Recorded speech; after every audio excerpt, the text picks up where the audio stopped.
Hello. তো আজকে একটা ভিডিও নিয়ে এলাম। ভিডিওটা হলো আমার যে বার্থডে লুকটা ক্রিয়েট করেছিলাম, সেই বার্থডে লুকটাতে তোমরা অনেকে অনেক ভালোবাসা দিয়েছো আর অনেকে বলেছো মেকআপ টিউটোরিয়ালটা দিতে। তার আগে তোমাদেরকে এটা বলি, আমার বার্থডে লুকে যে আমার লুকটা ছিল, যে হেয়ারস্টাইলটা ছিল, সেটা কিন্তু মানে কার্ল ছিল। তো তোমাদের আমি পিকচার একটা দেখাচ্ছি আই থিঙ্ক। তো দেখো এখানে যে হেয়ারগুলো আছে আমার, এগুলো সব কার্ল করা। তো আমি কার্ল করেছিলাম উইথআউট হিট, মানে কোনো রকম আমি হিট ইউজ করেছিলাম না। টোটালটাই আমি মানে হিটলেস কার্ল করেছিলাম বলতে পারো। তো হিটলেস কার্লটা আমি কি করে করলাম সেটা তোমাদের সাথে আজকে শেয়ার করব। আগে হিটলেস কার্ল আমি কি করে করেছি সেটা শেয়ার করব, তারপরে আমি আমার সেই বার্থডে লুকটা রিক্রিয়েট করে তোমাদের সাথে শেয়ার করব। ঠিক আছে, তো সাথে থাকো। হিটলেস কার্লটা আমি করেছিলাম এটার সাহায্যে। এটা আমি মিশো থেকে পারচেস করেছি। আর এটার ভেতরে হেয়ার রোলার টাইপের বলতে পারো, মানে দেখাচ্ছি তোমাদের কি আছে আর কীভাবে ইউজ করতে হবে সেটাও তোমাদেরকে দেখাবো। এই যে এরকম একটা জিনিস পাবে, আর এটার মধ্যে পাবে হলো দুটো রাবার আর একটা ক্লিপ। তোমাদেরকে দেখিয়ে দিয়ে হবে।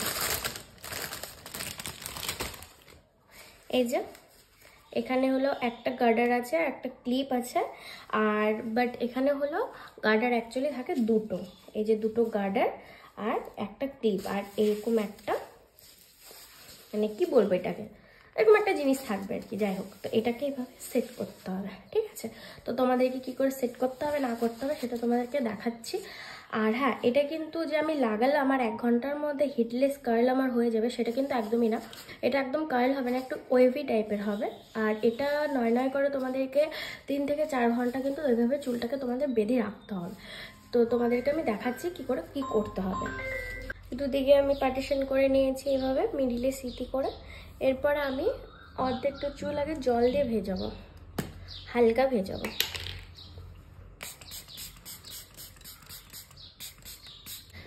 আমি হালকা জল দিয়ে আমি এটা ভিজিয়ে নিলাম ভালো মতো, নিয়ে এইভাবে মাঝ বরাবর বসাবো। এভাবে মাঝ বরাবর বসিয়ে দিলাম। আর এখানে আমি যে ক্লিপটা দিয়েছে ক্লিপটাই মিডিলে ব্যালেন্সের জন্য রেখে দিলাম। এবার এইদিকে যে চুলগুলো সেগুলো এটার সাথে আমি প্যাঁচাবো। কীভাবে, এখান থেকে অল্পটুকু নিব, নিয়ে এটার সাথে প্যাঁচাবো।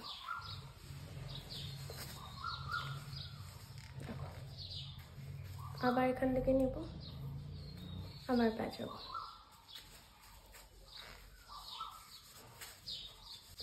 এভাবে আমি পুরো চুলটাকে পেঁচিয়ে নেব। দেখো এই সাইডের চুলটা আমার প্যাঁচানো হয়ে গেল, কিন্তু আমার চুল যেহেতু শর্ট এই কারণে আমি কি করব, যেখানে আমার চুলটা শেষ হলো পেঁচিয়ে সেই জায়গাটা আমি এইটাকে এভাবে ফোল্ড করে এটাকে আমি গার্ডার দিয়ে বেঁধে নেব। দেখো এক সাইডটা আমি বেঁধে নিয়েছি। ঠিক আছে, এবার এই অপোজিট সাইডটাও আমি সেম তাই করব। আগে জল দিয়ে ভেজাবো, তারপরে এটাও আমি বেঁধে নেব। তো আমি দুদিকে বেঁধে নিয়েছি, আশা করি তোমরা বুঝতে পেরেছো যে কীভাবে বাঁধতে হবে। তো আমি পুরোটা এইভাবে বেঁধে নিলাম পুরো চুল। এটা হলো 3 থেকে 4 ঘন্টার জন্য রেখে দেবো, মানে ধরে নাও 3টা পর্যন্ত আমি এটা রেখে দেবো। তারপরে তোমাদের ফাইনাল লুকটা দেখাবো যে এই চুলটা কতটা বাউন্সি হয় আর কতটা ওয়েভি হয়, তাহলে তোমরা বুঝতে পারবে। ঠিক আছে, চলো দেখা হবে 3 ঘন্টা পরে। রেডি হয়ে গেছি আর চলেও এসেছি। এখন এই হেয়ারটা ওপেন করব। আর দেখো তোমরা যে হেয়ারটা ওপেন করার পর কেমন একটা লুক আসে। আই থিঙ্ক তোমাদের ভালো লাগবে। তোমরা যদি এই প্রোডাক্টটা পারচেস করতে চাও তাহলে মিশো থেকে তোমরা পারচেস করতে পারো। হিটলেস কার্ল মানে জাস্ট যেটুকু ওয়েভি হওয়া দরকার সেটুকু আমি পেয়ে যাই, আর বাউন্সিও ঠিকঠাক চলে আসে।